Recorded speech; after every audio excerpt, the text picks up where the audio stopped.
Last lecture में हमने देखा था introduction about the transportation problem. So basically transportation problem क्या थी कि ओरिजिन से डेस्टिनेशन पे जो हम प्रोडक्ट सप्लाई करते हैं उस टाइम जो हमारी कॉस्ट होती है, सप्लाई कॉस्ट, उस कॉस्ट को हमें क्या करना होता है, मिनिमाइज करना होता है। तो ये थी हमारी क्या, ट्रांसपोर्टेशन प्रॉब्लम। सो नेक्स्ट हमने बात की थी किसके, सोल्यूशन की बात हम कर रहे थे। तो सोल्यूशन में बेसिकली क्या था, हमारे पास टू टाइप्स के सोल्यूशन थे जिसमें हमने देखा था वन टाइप फर्स्ट था जो हमारा वो था इनिशियल फिजिबल सॉल्यूशन, और अगर सेकंड की बात करें तो सेकंड हमारा कौन सा था, ऑप्टिमम सॉल्यूशन। ऑप्टिमम सॉल्यूशन पे हम तभी जा सकते हैं जब हमने क्या निकाल लिया हो, इनिशियल फिजिबल सॉल्यूशन निकाल लिया हो। तो इनिशियल फिजिबल सॉल्यूशन हमारा फर्स्ट स्टेप रहेगा सॉल्यूशन के केस में। तो इनिशियल फिजिबल सॉल्यूशन निकालने के लिए हमारे पास कितने मेथड थे, 3 मेथड थे। तो हमने वो मेथड देखने हैं आज। क्या था हमारे पास, सॉल्यूशन की हम बात कर रहे थे, सॉल्यूशन। तो सॉल्यूशन को हमने दो टाइप से पढ़ा था, एक तो हमारा था इनिशियल फिजिबल सॉल्यूशन और एक हमारा था ऑप्टिमम सॉल्यूशन। ऑप्टिमम सॉल्यूशन, तो जो इनिशियल फिजिबल सॉल्यूशन है इसके मेथड थे हमारे पास, 3 मेथड हमने देखे थे। एक तो था हमारा नॉर्थ वेस्ट कॉर्नर मेथड, और एक था हमारा लीस्ट कॉस्ट, और थर्ड था हमारा वेन, that is Vogel approximation method. तो ये 3 मेथड हमारे पास थे, नॉर्थ वेस्ट और लीस्ट कॉस्ट मेथड और वोगल अप्रोक्सीमेशन मेथड। फिर हमने तीनों का कंपैरिजन भी देखा था कि अगर जैसे ही आप नॉर्थ वेस्ट से निकालोगे तो आपके पास जो कॉस्ट आएगी, ट्रांसपोर्टेशन कॉस्ट, वो ज्यादा मिलेगी किसके कंपैरिजन में, लिस्ट कॉस्ट और वेम मेथड के कंपैरिजन में। सो जैसे ही हम टॉप टू बॉटम आते जाएंगे तो हमारी जो ट्रांसपोर्टेशन कॉस्ट है मेथड वाइज कम होती जाएगी।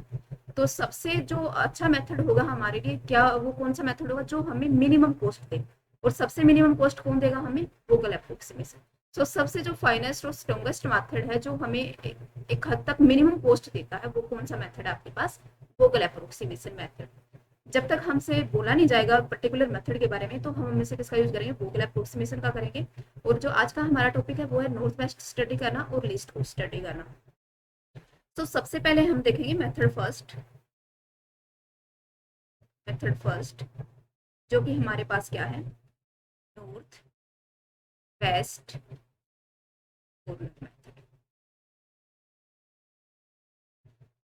नॉर्थ वेस्ट कॉर्नर मेथड, तो नॉर्थ वेस्ट कॉर्नर मेथड में क्या होगा, देखो जैसे अगर हम डायरेक्शन की बात करें तो हमारे पास इस तरह से होता है कि ये हमारे पास क्या होता है, north, south, east and west. तो जो नॉर्थ वेस्ट कॉर्नर होगा वो यहाँ पे होगा, इस साइड, ठीक है।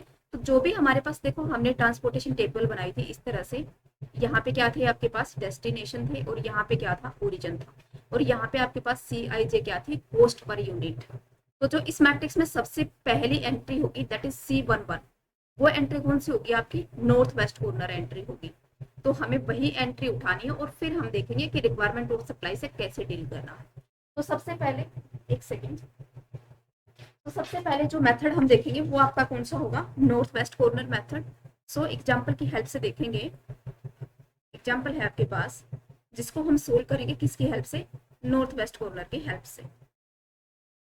तो इस तरह से आपकी टेबल होगी। यहाँ पे आपको क्या लिखना है, डेस्टिनेशन लिखनी है। डेस्टिनेशन हमारे पास 4 डेस्टिनेशन गिवन है, destination D1, D2, D3, D4। यहाँ पे है आपके पास ओरिजिन 1, ओरिजिन 2 एंड ओरिजिन 3। तो इस तरह से हम क्या करेंगे, जो टेबल है हमारी उसको कंप्लीट करेंगे, और यहाँ पे जो आएगा आपके पास, यहाँ आएगी आपके पास सप्लाई कितनी अवेलेबल है पर ओरिजिन, हर एक ओरिजिन पे, ठीक है। और यहाँ पे क्या आ जाएगा, डिमांड,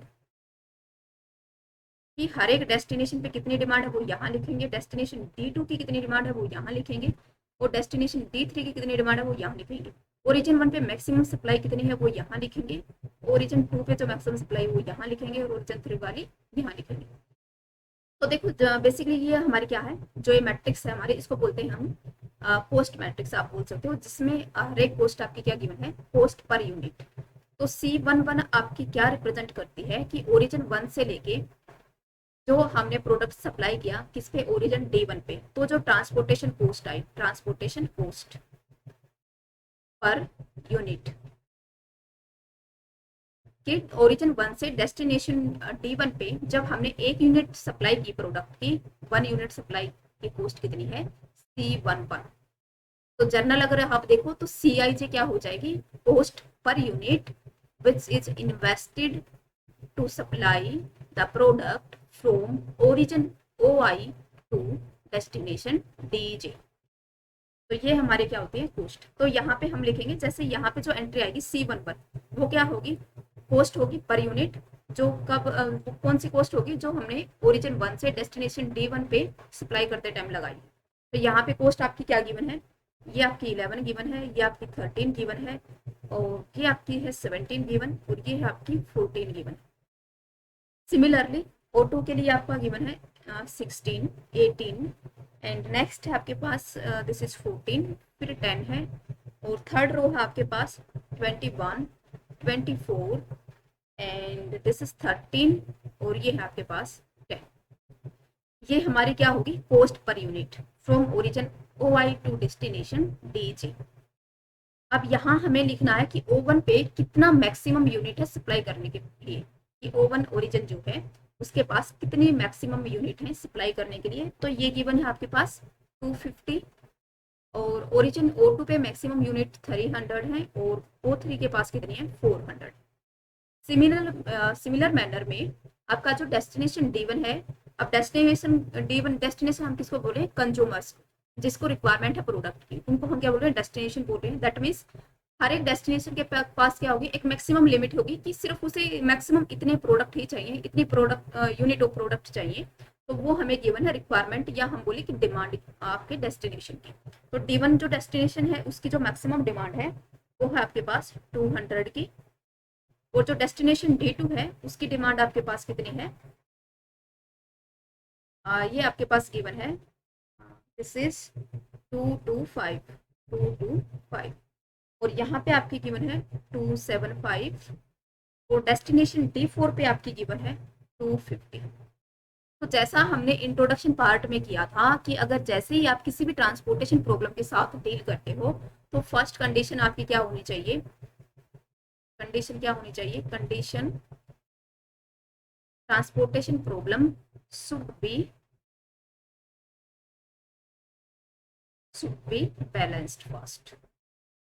कि अगर आपकी ट्रांसपोर्टेशन प्रॉब्लम बैलेंस नहीं है तो मेथड अगर निकालने का हमारे पास, या सॉल्यूशन निकालने का कोई मीनिंग ही नहीं है, क्योंकि हर एक मेथड आपके तभी अप्लीकेबल है जब जो प्रॉब्लम्स है आपकी वो कैसी होनी चाहिए, बैलेंस प्रॉब्लम होनी चाहिए। और बैलेंस हम किसको बोलते हैं, जब आपकी सप्लाई और आपकी डिमांड क्या हो जाए, इक्वल हो जाए। मीन्स जितनी हर एक ओरिजिन पे जितनी मैक्सिमम सप्लाई है उन सारी सप्लाई का क्या करना, हमने सब करना है, और हर एक डेस्टिनेशन पे जितनी रिक्वायरमेंट है उन रिक्वायरमेंट का सम करना है। और फिर हम देखेंगे अगर रिक्वायरमेंट इज इक्वल टू क्या आ जाए, सप्लाई, तो प्रॉब्लम दिस इंप्लाइज, ये क्या इंप्लाइज करता है, ट्रांसपोर्टेशन प्रॉब्लम इज बैलेंस्ड। ठीक है। तो यहां से अगर आप इसका सम करोगे तो ये टोटल सम आपके पास क्या आ जाएगा, 9,43729, सो दिस इज 950। सिमिलरली इसको सम करोगे तो ये भी आपके पास क्या आ गया 950। सो फर्स्ट कंडीशन हमारी सेटिस्फाई हुई कि प्रॉब्लम कैसी है, बैलेंस्ड प्रॉब्लम। तो अब हम देखेंगे सॉल्यूशन की तरफ। तो हमें ये जो मेथड है, ये जो एग्जांपल है, किसकी हेल्प से सोल्व करना है, मेथड हमारे पास कौन सा है, हम स्टडी करें north west corner, north west corner. So north west corner में जैसा कि मैंने आपको बताया था, फर्स्ट स्टेप हम इसी टेबल में कर लेंगे, क्योंकि गिवन टेबल हमारे पास है, इसी टेबल में मैं आपको बता देती हूँ। फर्स्ट स्टेप क्या होगा, स्टेप फर्स्ट, नॉर्थ वेस्ट जो कोस्ट है आपको वो उठानी है। जैसे यहाँ पे नॉर्थ वेस्ट कोस्ट की बात करें तो हमारे पास कितनी है, 11 है। तो 11 को आपको क्या करना है, सिलेक्ट करना है, और 11 को हम क्या बोलेंगे कि ये आपकी क्या है, नॉर्थ वेस्ट कोस्ट। यही मेथड है आपका north west corner method. North west corner method में आपको क्या करना होता है कि जो आपकी नॉर्थ वेस्ट में जो कोस्ट अवेलेबल है उस कोस्ट को पिकअप करो। तो यहाँ हमारे पास जो कोस्ट है वो कितनी है, 11 है। अब देखो ये जो कोस्ट है ये किसके कोरस्पोंडिंग है, ओरिजिन 1 के कोरस्पोंडिंग और D1 के कोरस्पोंडिंग। ठीक है, अगर इसको हम देखिए तो ये किसके कोरस्पोंडिंग है, फर्स्ट रो फर्स्ट कॉलम के। तो यहाँ पे देखो जो मैक्सिमम अवेलेबिलिटी है, या जो सप्लाई करने के लिए हमारे पास प्रोडक्ट अवेलेबल है, वो मैक्सिमम कितने हैं, 250 है। और अगर हम यहाँ बात करें रिक्वायरमेंट की, तो हमारे पास रिक्वायरमेंट कितनी है, 200 की। अब किसी कंज्यूमर के पास 200 की रिक्वायरमेंट है तो हम उसे जबरदस्ती 250 तो सप्लाई नहीं करेंगे। तो जितनी रिक्वायरमेंट है हमारे पास वो हम पूरी कर देंगे। पूरी कैसे कर देंगे, क्योंकि हमारे पास जो सप्लाई करने के लिए प्रोडक्ट है वो कितने हैं, ज़्यादा है रिक्वायरमेंट से। तो यहाँ हम D1 को मैक्सिमम यूनिट जितनी उसको चाहिए वो हमने क्या कर दी, सप्लाई कर दी। इसको बोलते हैं एलोकेशन कर दिया या एलोकेट कर दिया। अब देखो सेकंड स्टेप में क्या होगा। अब देखो डेस्टिनेशन D1 थी, इसके पास जो रिक्वायरमेंट थी, डिमांड थी, वो 200 की थी और वो हमने क्या करती, कंप्लीट कर दी। 200 यूनिट हमने D1 को सप्लाई कर दी। तो अब जो D1 की रिक्वायरमेंट है वो क्या रहेगी, 0। अब देखो अगर ओरिजिन 1 की में क्या है, 250 प्रोडक्ट अवेलेबल थे इसके पास, या यूनिट्स अवेलेबल थी प्रोडक्ट की। होमोजेनियस प्रोडक्ट हमारे पास होते हैं, तो 250 यूनिट्स अवेलेबल थी किसके पास, ओरिजिन 1 के पास। और उसने क्या किया, 200 किसको दे दिया, डेस्टिनेशन D1 को। तो अब यहाँ पे कितना बच गया, कितनी यूनिट बच जाएंगे, 50 यूनिट बच जाएंगे। सो अब नेक्स्ट स्टेप में क्या करना है, हमने एक न्यू टेबल बनानी है। अब देखो ये जो डेस्टिनेशन D1 है, इसके पास जो रिक्वायरमेंट थी इसकी वो ऑलरेडी कंप्लीट हो चुकी। तो अब इसका टेबल में कोई रोल नहीं है, तो इसको हम क्या कर देंगे, डिलीट कर देंगे। सो नेक्स्ट टेबल हम कैसे बनाएंगे, जिसमें हमारा डेस्टिनेशन D1 नहीं होगा, क्योंकि डेस्टिनेशन D1 को जितना चाहिए था यूनिट या जितनी रिक्वायरमेंट थी हम उसके पास, वो हमने ऑलरेडी कंप्लीट कर दी। तो यहाँ पे हम कब कहाँ से स्टार्ट करेंगे, डेस्टिनेशन D2, D3, D4।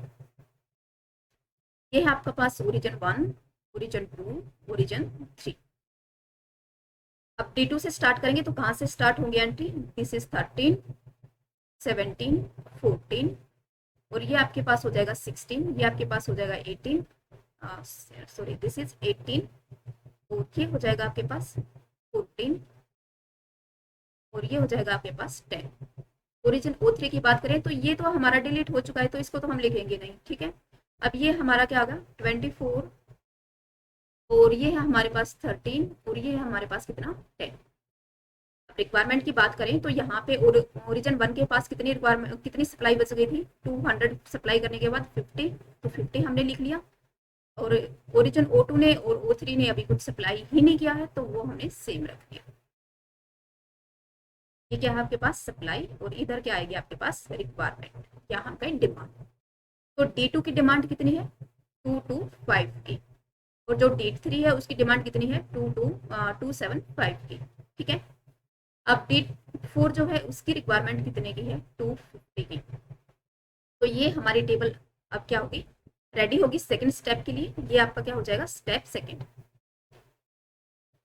कि जो आपकी रो या कॉलम डिलीट हो जाता है उसको छोड़ के आपको अगेन एक टेबल बनानी है, और फिर से जो हमने स्टेप 1 में जो मेथड अप्लाई किया है, जो प्रोसेस किया है, वो आपको क्या करना है, रिपीट करना है। तो यहाँ पे अब हम एंट्री कौन सी उठाएंगे, नॉर्थ वेस्ट में जो एंट्री है, और वो कौन सी होती है, मैट्रिक्स की फर्स्ट एंट्री, दैट इज यहाँ पे क्या हो जाएगा आपके पास 13। तो 13 हमने पिक कर लिया। अब 13 किसके कोरस्पॉन्डिंग है, ओरिजिन 1 के कोरस्पॉन्डिंग, डेस्टिनेशन D2 के कोरस्पॉन्डिंग। तो ओरिजिन 1 के पास 50 यूनिट है सप्लाई करने के लिए, और D2 के पास रिक्वायरमेंट है कितने की, 225 की। अब हम सप्लाई ही मैक्सिमम 50 कर सकते हैं, तो हम क्या करेंगे, मैक्सिमम यूनिट जितना हम सप्लाई कर सकते हैं वो एलोकेट कर देंगे किसको, D2 को। तो हमने क्या कर दिया, 50 एलोकेट कर दिया। अब यहाँ देखो, अब देखो एलोकेशन करने के बाद हमें ये देखना कि रिक्वायरमेंट कंप्लीट हो गई या डिमांड सप्लाई कंप्लीट हो गई। तो जो भी चीज कंप्लीट हो जाए, कहने का मतलब जो 0 हो जाए उसको हमने क्या कर देना है, हटा देना है टेबल से। अब देखो यहाँ पे 50 था, 50 एलोकेट कर दिया हमने इसको 13 को, तो यहाँ पे क्या बच गया आपके पास, अब 0। यहाँ से आप क्या करोगे, 50 अगर सब्ट्रैक्ट करोगे तो ये हो जाएगा आपके पास 175। सो नेक्स्ट अगर हम देखेंगे तो अब चलेंगे हम किस पे, स्टेप 3 पे। स्टेप 3, हर एक स्टेप में हमारी क्या बनेगी, न्यू टेबल बनेगी। और टेबल कैसे बनेगी, जो भी आपकी रो या आपका कॉलम जो डिलीट हो जाता है उसको छोड़ के बाकी आपको ओरिजिन और डेस्टिनेशन के साथ न्यू टेबल बनानी है। और जो आपने फर्स्ट स्टेप में जो प्रोसेस रिपीट किया है वो आपको रिपीट करना है। तो यहाँ पे क्या हो जाएगा, देखो अब जो अगर हम यहाँ पे अगर हम देखें तो ओरिजिन 1 क्या होगा, डिलीट हो गया। तो डेस्टिनेशन क्या रही है हमारे पास, D2, D3, D4। और ओरिजिन की बात करें तो ओरिजिन O1 तो हट गया टेबल से, अब क्या बचेगा हमारे पास, सिर्फ O2 एंड O3, ठीक है। तो यहाँ पे हमारे पास जो पोस्ट आ जाएगी वो क्या आ जाएगी, 18, क्योंकि ये जो रो है हमारे पास, ये वाली रो, ये क्या होगी, डिलीट होगी। तो अब क्या आ जाएगा यहाँ पे, 18, 14, 10, और ये हो गया आपके पास 24, ये हो गया आपके पास 13, ये होगा आपके पास 10। रिक्वायरमेंट की बात करें तो दिस इज 300, ये हो जाएगा आपके पास 400। और जो डेस्टिनेशन D2 है उसकी 50 की रिक्वायरमेंट ऑलरेडी कंप्लीट हो चुकी थी, तो बची रिक्वायरमेंट कितने की रिक्वायरमेंट बची हमारे पास 175 की। सिमिलरली यहाँ पे कितने की हुई 275 की, 275 की। और यहाँ पे कितने की हुई एक सेकेंड 250 की, 250 की। तो अब देखो फिर से हमें वही स्टेप करना है। नॉर्थ वेस्ट में जो हमारी एंट्री है that is first entry of the table, वो हमें क्या कर लेनी है, सिलेक्ट कर लेनी है। तो हमने यहाँ पे क्या सिलेक्ट किया,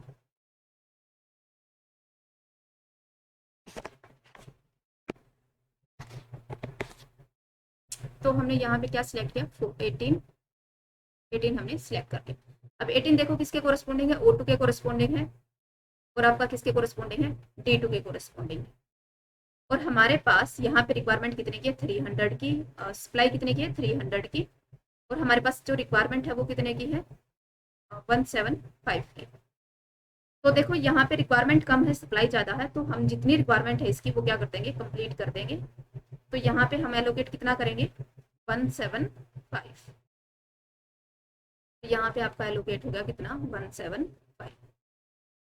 तो ये चीज़ क्या हुई, अब रिक्वायरमेंट किसकी कंप्लीट होगी, D2 की कंप्लीट होगी, और यहाँ से आपको क्या करना है 175 सब्ट्रैक्ट करना।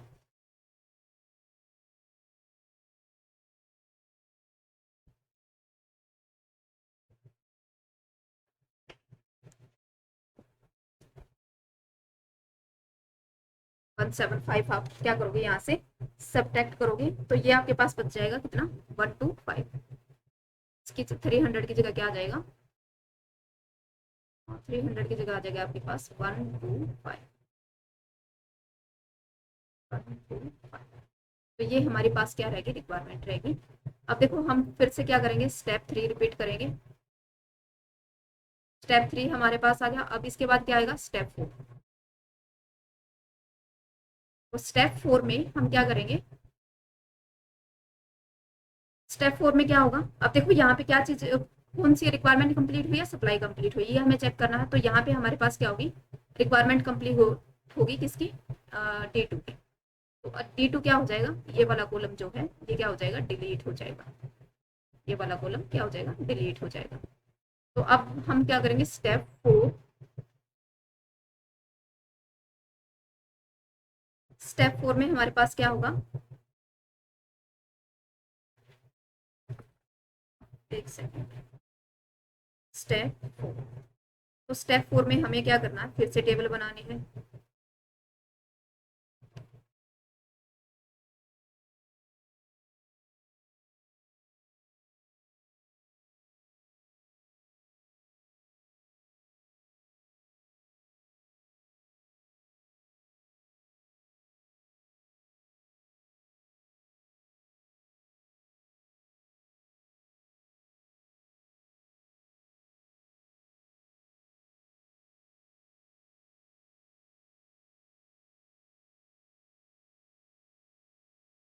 सो ये हो गया हमारे पास, सॉरी मैं यहाँ पे बना लेती हूँ, एक सेकेंड।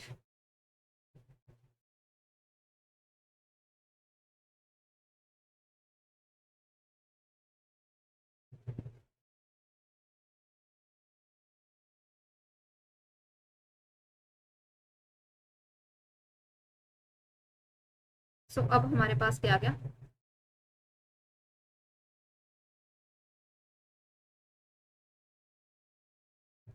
So now step 4। तो स्टेप 4 के लिए हमें क्या करना होगा, यहाँ पे देखो अगर हम देखें तो यहाँ पे हमारे पास क्या डिलीट हो गया था, D2 डिलीट हो गया था। तो D2 को हमें छोड़ देना है, बाकी ओरिजिन और डेस्टिनेशन हम यहाँ पे लिखेंगे। तो यहाँ पे आ जाएगा आपके पास D3, D4, और यहाँ पे आ जाएगा आपके पास ओरिजिन O2, ओरिजिन O3। ये हो जाएगा आपके पास 14, और ये हो जाएगा 10, और यहाँ पे आ जाएगा आपके पास 13, और ये हो जाएगा 10। तो यहाँ पे अगर सप्लाई की बात करें तो सप्लाई कितने की थी हमारे पास, यहाँ पे 175 सप्लाई होने के बाद क्या बच गया था 125, और यहाँ आपके पास बच गया 400, दिस इज 400। सिमिलर वे में हम क्या करेंगे, यहाँ पे रिक्वायरमेंट लिखेंगे, रिक्वायरमेंट कितने की है D3 पे 275 की, और D4 पे कितने की है 250 की। फिर से हमें क्या करना है, स्टेप रिपीट करना है। स्टेप रिपीट मतलब फर्स्ट एंट्री उठानी है, या हम कहीं नॉर्थ वेस्ट कॉर्नर हमें उठाना है, जो कि हमारे पास यहाँ पे कितना है 14 है, किसके कोरस्पॉन्डिंग है O2 के कोरस्पॉन्डिंग और D3 के कोरस्पॉन्डिंग। अब देखो यहाँ पे क्या है 175 की, तो हमारे पास क्या है सप्लाई है, और रिक्वायरमेंट ज़्यादा है, तो हम सप्लाई क्या करेंगे, जितनी हम सप्लाई कर सकते हैं मैक्सिमम उतना हम यहाँ पे सप्लाई कर देंगे। तो 150 यूनिट हमने क्या किया, 125 यूनिट हमने क्या कर दिया सप्लाई कर दिया, तो यहाँ पे क्या बच गया 0, और यहाँ पे क्या बच जाएगा 125 हमने सप्लाई किया, तो ये 0 और ये 5 और ये 1। तो अब यहाँ पे रिक्वायरमेंट कितने की बचेगी 150 की, और यहाँ पे कितने की है 250 की। अब देखो जो सप्लाई थी वो 0 होगी, दैट मीन्स ये वाला जो कॉलम है ये हमारा क्या हो जाएगा डिलीट हो जाएगा। अगर ये डिलीट हो गया तो अब हमें क्या करना, नेक्स्ट टेबल बनानी है। जैसे ही आपका कोई रो या कॉलम आपका डिलीट होता है तो हमें क्या करना, नेक्स्ट स्टेप पे जाना है, या हम कहीं नेक्स्ट टेबल बनानी है। सो अब हम क्या करेंगे, टेबल बनाएंगे फिफ्थ, और टेबल फिफ्थ में हमारे पास क्या होगा D3 अवेलेबल होगा, और जो आपका है D3 अवेलेबल होगा, ये हो गया आपके पास D3, और ये हो गया आपके पास D4।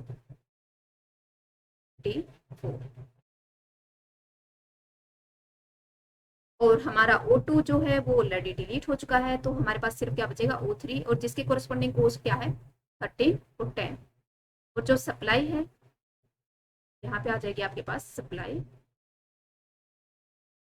ये है सप्लाई, तो यहाँ पे कितनी सप्लाई रह जाएगी 400 की, और यहाँ पे कितनी रह जाएगी, ये है आपके पास 150, और ये है आपके पास 250। फिर से हमें क्या करना है, वही स्टेप रिपीट करना है कि नॉर्थ कॉर्नर उठाओ, north west corner, that is हमने क्या उठा ली 13 पोस्ट उठा ली, और यहाँ पे देखो रिक्वायरमेंट कितने की है 150 की, अवेलेबिलिटी कितनी है या सप्लाई कितनी है 400 की, तो जितना चाहिए इसको वो तो हम मैक्सिमम कंप्लीट कर सकते हैं क्योंकि हमारे पास सप्लाई ज़्यादा है।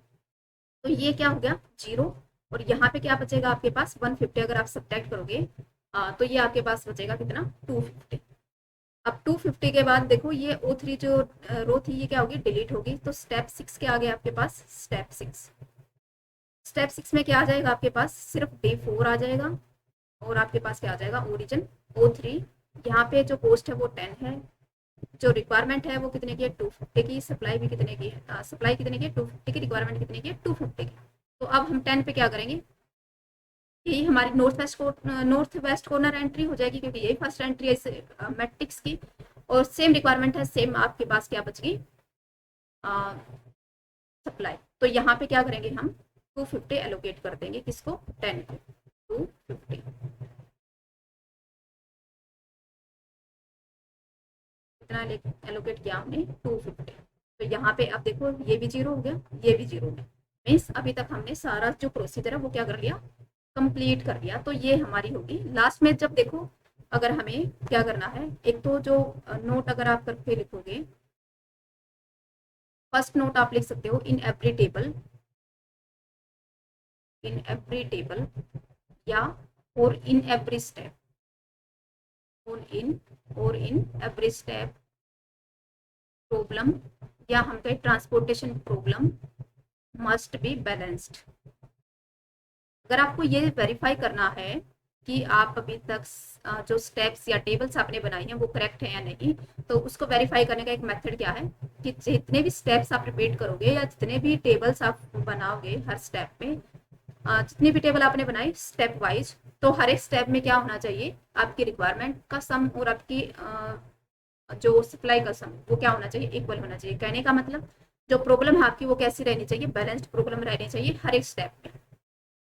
एंड सेकंड हमारे पास क्या हो जाएगा, ये इस सॉल्यूशन को हम इनिशियल फिजिबल सॉल्यूशन तब बोलेंगे जब हमारे पास क्या हो m+n-1 is equal to number of allocation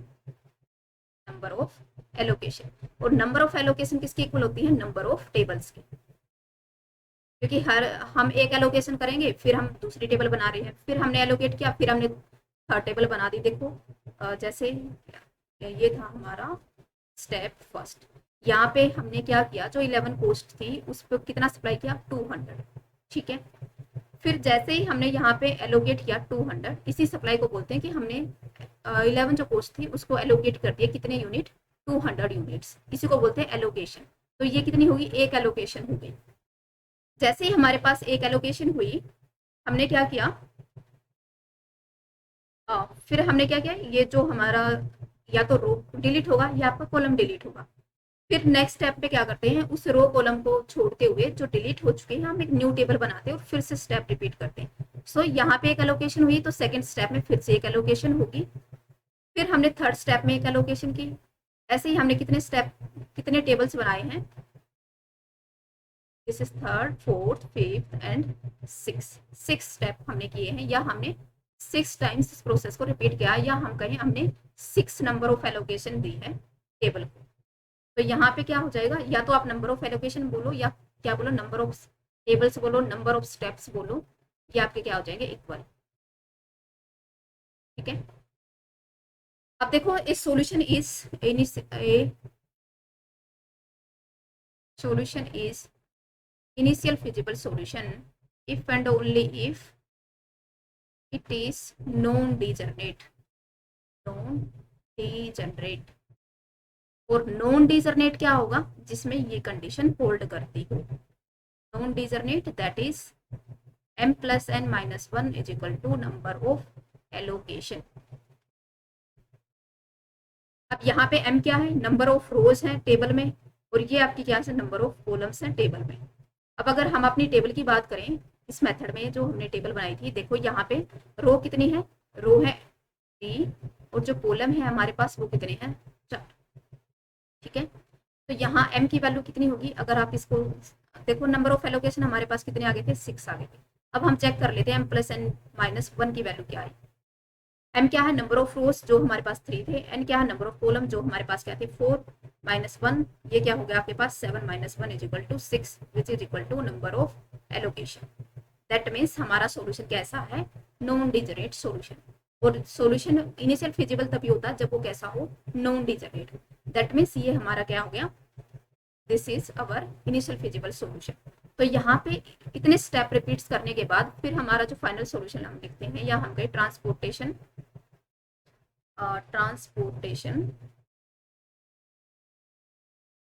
coast.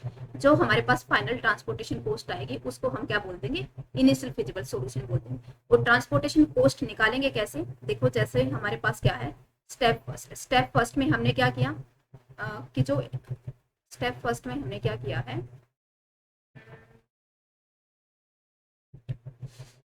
Step first में देखो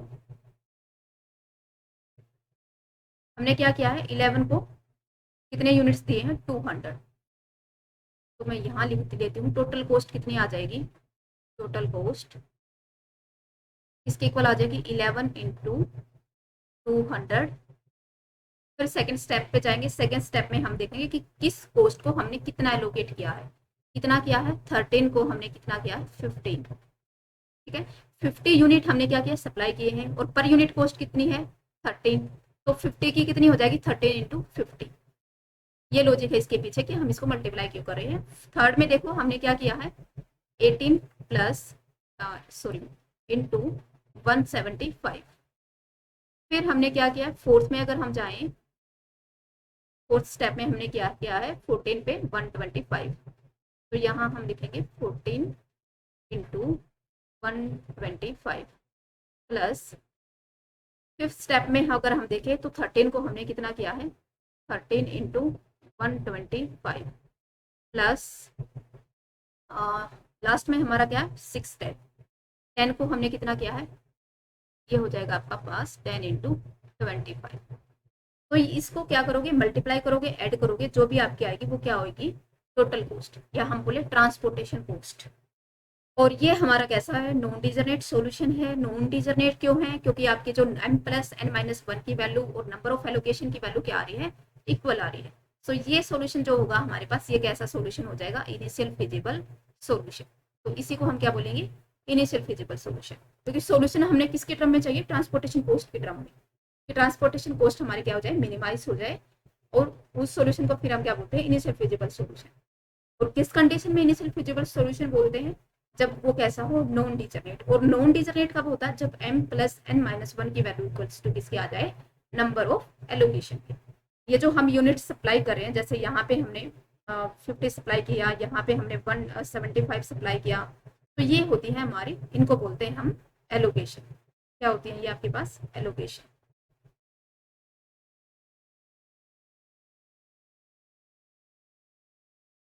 एलोकेशन, तो इनको बोलते हैं एलोकेशन। तो जितने स्टेप रिपीट होंगे या जितनी टेबल बनेगी, उतने ही नंबर ऑफ एलोकेशन हमारे पास आएंगे। तो इजीली हम चेक कर सकते हैं कि नंबर ऑफ एलोकेशन कितने होंगे। फिर हमें निकालनी होती है लास्ट में टोटल कॉस्ट। तो टोटल कॉस्ट कैसे निकालते हैं, या हम ट्रांसपोर्टेशन कॉस्ट कैसे निकालते हैं, हर एक टेबल में ये देखेंगे कि हमने किस कॉस्ट को कितना एलोकेट किया है, उसकी मल्टीप्लाई करेंगे, और हर स्टेप में जो हमने एलोकेशन किया है कॉस्ट पे मल्टीप्लाई करेंगे, ऐड करेंगे, और जो फाइनल वैल्यू आएगी वो हमारी क्या हो जाएगी, मिनिमाइज ट्रांसपोर्टेशन कॉस्ट। ठीक है, तो ये था हमारा method, north west corner method. और ये आपके स्टेप्स हैं, ये आपका क्या किस लिए है, ये जो स्टेप है ये आप किस लिए यूज कर सकते हो, टू वेरीफाई।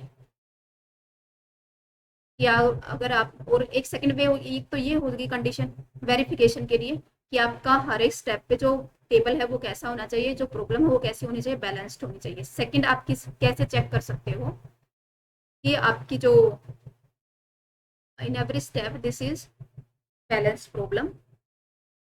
एंड सेकंड में हम क्या, ये प्रोसेस हमें रिपीट कब तक करना है, जब तक आपकी ट्रांसपोर्टेशन और सप्लाई दोनों क्या ना हो जाए, जीरो।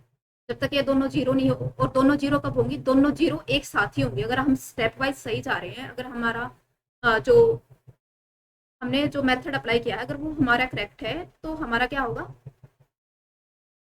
जो ट्रांसपोर्ट जो रिक्वायरमेंट और सप्लाई है वो साइमल्टेनियसली जीरो होंगी। ऐसा नहीं होगा कि आपकी रिक्वायरमेंट पहले फिनिश हो गई और आपके पास अभी भी सप्लाई अवेलेबल है, या आपके पास सप्लाई आपके पास फिनिश हो गई या रिक्वायरमेंट अभी भी अवेलेबल है, दोनों एक साथ ही साइमल्टेनियसली क्या होंगी, जीरो हो जाएंगी। तो हमने फिर क्या कर देना, स्टॉप कर देना है।